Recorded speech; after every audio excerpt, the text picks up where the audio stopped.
Hello అండి, good morning. ఎలా ఉన్నారు? అందరూ బాగున్నారా? బాగా చదువుకుంటున్నారా? సో మొత్తానికి ఈ రోజు వీడియో ఏంటి అంటే జాగ్రఫీ అయితే ఫినిష్ అయిపోయింది అనమాట. సో జాగ్రఫీ కంప్లీట్ అయిపోయిన తర్వాత నేను ఫిజిక్స్ స్టార్ట్ చేద్దాం అనుకుంటున్నాను. యాక్చువల్ గా ఇంతకుముందు నేను ఫిజిక్స్ చదువుదామని స్టార్ట్ చేశాను అనమాట. ఒక టూ చాప్టర్స్ 2-3 చాప్టర్స్ అట్లా చదివిన తర్వాత నాకు కొంచెం కష్టంగా అనిపించింది. సో అందుకని దాన్ని పక్కన పెట్టేశాను. అంటే సెమ్ వన్ వరకు చదివాను అనుకుంటా. సెమ్ 2 అస్సలు చదవలేదు. ఇప్పుడు మళ్ళీ స్టార్ట్ చేయాలి. కష్టంగా ఉంది అనుకుంటే కుదరదు కదా. సో ఎలాగైనా సరే ఫిజిక్స్ అయితే కంప్లీట్ చేయాలి. ఇప్పుడు నా దగ్గర చూద్దాం ఫిజిక్స్ ఏమేమి లెసన్స్ ఉన్నాయి, ఏమేమి చదవాలి, అన్ని చదవాలా, చదవకూడని టాపిక్స్ ఏమన్నా ఉన్నాయా, సో అదంతా చూద్దాము. సో ఒకసారి నేను మీకు చూపిస్తాను, చూడండి. మొత్తానికి జనాభా లెసన్స్ తోటే జాగ్రఫీ అయితే కంప్లీట్ అయిపోయింది. సో దీన్ని ఇప్పుడు పక్కన పెట్టేసి ఇప్పుడు ఫిజిక్స్ అనేది స్టార్ట్ చేస్తాను. ఫిజిక్స్ సెమిస్టర్ 1 కదా, ఇంతకుముందు చదివాను కానీ ఏంటో చెప్తున్నాను కదా, చదివింది మళ్ళీ చదువుతుంటే కొత్తగానే అనిపిస్తుంది. ఇక్కడ ఇందులో అయితే మనకి 1, 2, 3, 4, 5 చాప్టర్స్ అయితే ఉన్నాయి. మన చుట్టూ ఉన్న పదార్థం శుద్ధమైన పరమాణువులు మరియు అణువులు, పరమాణు నిర్మాణం, చలనం. సో ఇందులో మనం ఈ 5 చాప్టర్స్ లో మనం మొత్తం చదవాల్సి ఉంటుంది. సో చూద్దాం. అండ్ నెక్స్ట్ ఇది సెమ్ 1 వరకు మాత్రమే.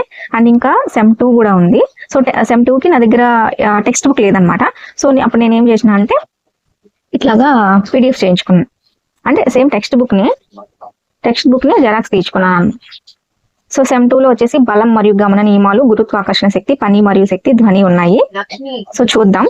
ఫస్ట్ సెమ్ 1 చదువుతాము. సెమ్ 1 చదివిన తర్వాత సెమ్ 2 అయితే స్టార్ట్ చేస్తాను. సో ఇప్పుడైతే సెమ్ 1 స్టార్ట్ చేస్తాను. సో చూసారు కదా, సెమ్ 1 లో మొత్తం 5 చాప్టర్స్ అయితే ఉన్నాయి. ఇప్పుడు 5 చాప్టర్స్ చదవాలి. సో చూద్దాం ఇంటికి వెళ్ళేసరికి ఎన్ని చాప్టర్స్ అవుతాయి ఏంటిది అనేసి. కానీ ఒకదాన్నే ఉన్నాను అనమాట. మానస ఊరెళ్ళింది. సో నాకు చదవాలని ఇంట్రెస్ట్ రావట్లేదు. సో అందుకోసం అనేసి కానీ అనమాట. సో మా ఫ్రెండ్ దగ్గరికి వెళ్తున్నాను. మా ఫ్రెండ్స్ ఉన్నారు కదా, ఆల్రెడీ ప్రీవియస్ వీడియోలో చూసారు కదా మీరు, మా ఫ్రెండ్స్ ఉన్నారు కదా. సో వాళ్ళ దగ్గరికి వెళ్ళి చదువుదాము అనుకుంటున్నాను. సో ఇప్పుడైతే వాళ్ళ దగ్గరికి వెళ్తున్నాను. సో ఇప్పుడైతే వాళ్ళ దగ్గరికి వెళ్ళి కాసేపు మాట్లాడి ఆ తర్వాత ఫిజిక్స్ అనేది స్టార్ట్ చేస్తాను.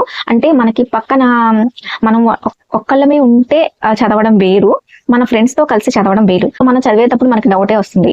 సో ఏదైనా డౌట్ వచ్చినప్పుడు క్లియర్ చేసుకోవడానికి కానీ, లేదంటే వాళ్ళు చదువుతున్నప్పుడు అది మనకి మోటివేషన్ లాగా కూడా ఉంటుంది అనమాట. సో మనం ఎప్పుడైతే చదవలేము అంటే లోన్లీగా ఈరోజు కొంచెం అంటే చదవాలనిపించట్లేదు అనే థాట్ నుంచి కూడా మనకి బయటకు వస్తాం అనమాట. అంటే మన పక్కన వాళ్ళు చదువుతుంటే మనకు కూడా చదవాలనిపిస్తుంటుంది. సో కదా, సో మానస ఉంటే అట్లాగే చదివేవాళ్ళము. సో మానస లేదు, ఊరెళ్ళింది. కాబట్టి ఈ రోజు నేను మా ఫ్రెండ్స్ దగ్గరికి వెళ్ళి చదవాలనుకుంటున్నా. సో మీరు కూడా వచ్చేయండి.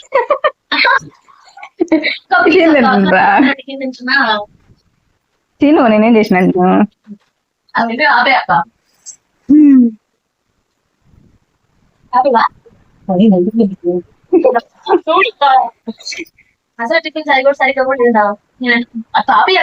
ఇప్పుడు ఏం చేస్తున్నా? ఇప్పుడు తింటున్నావా? 7th క్లాస్ సోషల్ లో అడుగుతున్నా, చెప్పండి సరేనా? 2వ పానిపట్టు యుద్ధం ఏ సంవత్సరంలో జరిగింది? 1556. అక్బర్ తన రాజ్యాన్ని ఎన్ని సుభాగాలుగా 15 సుభాగాలుగా విభజించాడు. కరెక్ట్. ఎవరు అస్సాం ప్రాంతంలో భక్తి ఉద్యమాన్ని కొనసాగించారు? ఆప్షన్స్: చైతన్య మహాప్రభు, గురునానక్ దేవు, రామానందుడు, శంకరదేవుడు. శ్రీ భాష్యం అనే పేరుతో బ్రహ్మసూత్రాన్ని వ్యాఖ్యానించింది ఎవరు? రామానుజాచార్య. ఎవరి పాలనలో మొఘల్ సామ్రాజ్యం సాంస్కృతిక వైభవంలో ఉన్నత స్థాయికి చేరింది? అక్బర్.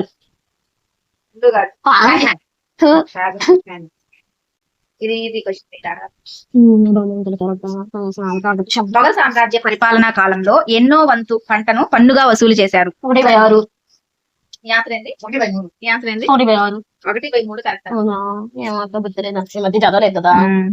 అది ఎప్పుడో టెట్టెక్ కదా. తెలుగు ప్రాంతానికి చెందిన వైష్ణవ సన్యాసి ఎవరు? ఆమంటే పేపర్ రాసింది. వల్లభాచార్య. నువ్వంటే మొన్న ఈ మధ్య చదువుతుంటే 2024 ఆగస్టు లోది. మొన్న ఆడ చదివిందమ్మా ఆ విశాల్ ఇన్స్టిట్యూట్ లో రైట్ అంటే అలాంటప్పుడు నేను స్కిప్ అవుతా ఈ మైక్ అంకిచ్చి చెప్పు. తెలుగు ప్రాంతానికి చెందిన వైష్ణవ సన్యాసి ఎవరు? వల్లభాచార్య, రామానందుడు, మధ్వాచార్యులు, రామానుజాచార్యులు. కాదు, వల్లభాచార్య. ఎవరి యొక్క రచనలను వచనములు అని అంటారు? నాకు ఆప్షన్స్ కావాలా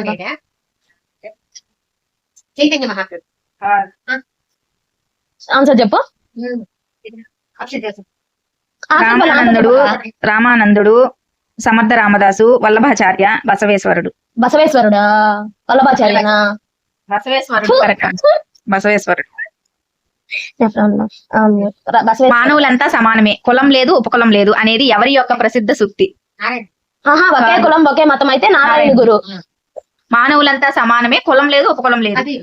కాదు, భక్త రామదాసు.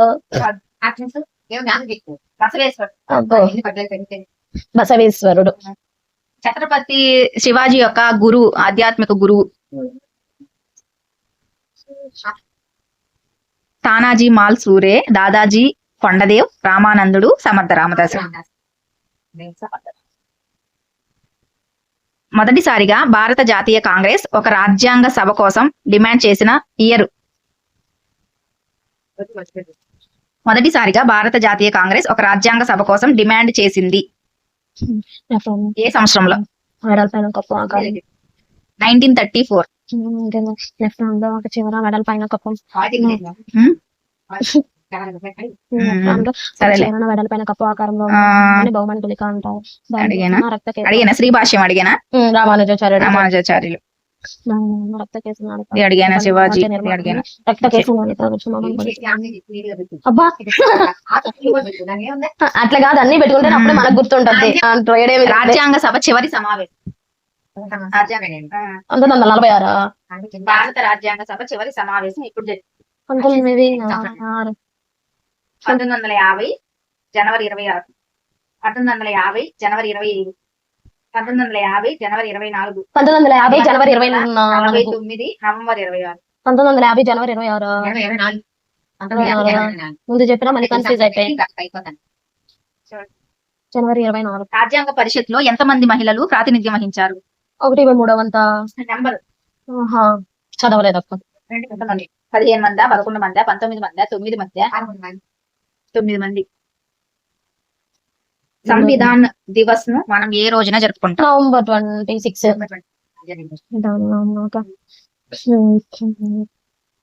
1976 42వ రాజ్యాంగ సవరణ ద్వారా ప్రవేశికలో చేర్చబడ్డ పదాలు? సామ్యవాద, లౌకిక. భారత రాజ్యాంగంలో 4A విభాగం వేటి గురించి తెలియజేస్తుంది?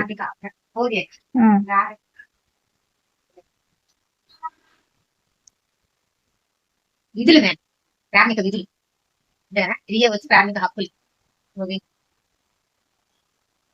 శాసన మండలి పదవీ కాలం?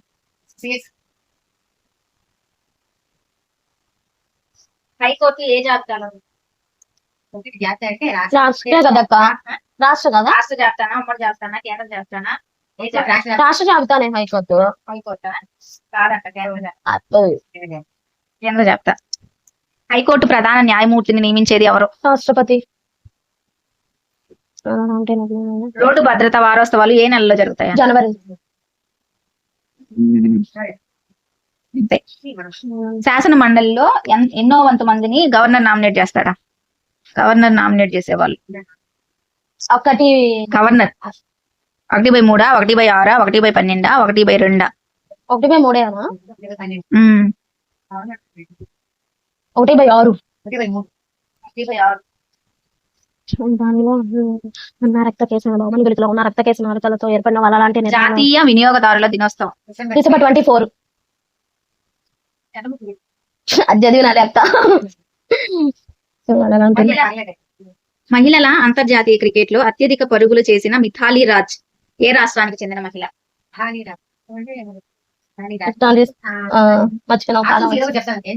గుజరాత్, మధ్యప్రదేశ్, ఉత్తరప్రదేశ్. ట్రయల్ చేసే ఒకటికంటే అది స్కిప్ చేసుకోవడమే బెస్ట్. రాజస్థాన్. భారతదేశంలో మొదటి దృష్టి లోపం ఉన్న IAS అధికారిని? పాటిల్ ఏదో వసద్ది. పాటిల్ వసద్ది. పాటిల్. భారతదేశంలో తొలి మహిళా కమాండో ట్రైనర్ ఎవరు? ఆమె పేరు ఈజీగా గుర్తుపట్టగలం అక్క. సీమారావు సీమారావు రక్త కేసులు ఫలితం ఎంత అలాంటి నిర్మాణాలు రక్త కేసులు అదే అందుకే 2010లో సిడ్నీ శాంతి బహుమతిని అందుకున్న మహిళ. ఆప్షన్స్ చెప్పాక. లక్ష్మీ అగర్వాల్, రాజ్ కుమారి దేవి, వందనా శివ, అబ్బో ప్రాంజల్ పాటిల్. ప్రాంజల్ పాటలు అయితే కాదు. 2010 సంవత్సరంలో సిడ్నీ శాంతి బహుమతిని అందుకున్న మహిళ. వందనా శివానా? వందనా శివ. భారతదేశంలో పాశ్చాత్య వైద్యంలో పట్టా పొందిన మొదటి దక్షిణ ఆసియా మహిళా వైద్యురాలు. ఆప్షన్స్ చెప్పక. అంతరిక్షంలో అడుగుపెట్టిన తొలి భారతీయ మహిళ. సునీత విలియమ్స్. ఈ మధ్య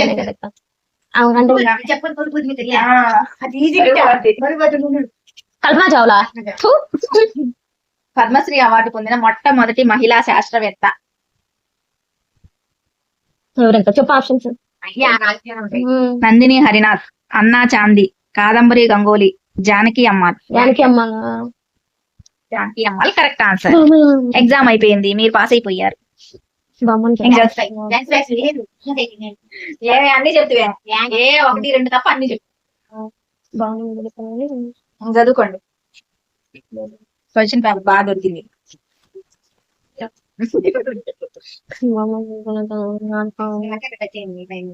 శాసన మండలి రాజ్యసభలో రిజర్వేషన్లు ఉండవా? మహిళా రిజర్వేషన్లు ఉండవా? అయితే రాస్తున్నావు అయితే మహిళా